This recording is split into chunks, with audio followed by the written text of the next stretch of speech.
নমস্কার বন্ধুরা, কেমন আছেন সবাই? আশা করি সবাই খুব ভালো আছেন, আমিও ভালো আছি। আজ বানিয়েছিলাম আমি দই সরষে ইলিশ। দুর্দান্ত হয়েছিল দই সরষে ইলিশটা। প্রথমে আমি ইলিশটা নুন হলুদ দিয়ে মাখিয়ে রেখে দিয়েছিলাম 10-15 মিনিট।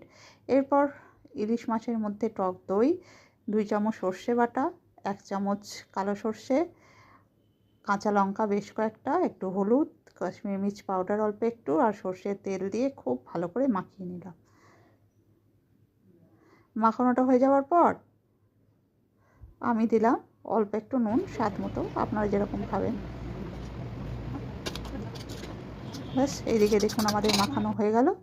এরপর কড়াইটা একটু গরম করতে দিয়েছিলাম। কড়াইয়ের মধ্যে আমি ইলিশ মাছটা ঢেলে দিলাম, আর বাটিতে যে মশলাটা লেগেছিল সেই বাটিতে অল্প একটু জল দিয়ে সেটাও আমি দিয়ে দিলাম।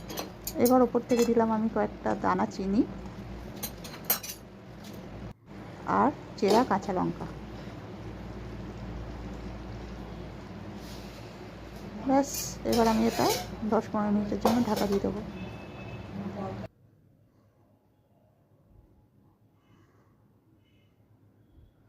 আমার তো মনে হচ্ছিল কখন রান্নাটা শেষ হবে আর খেতে বসবে।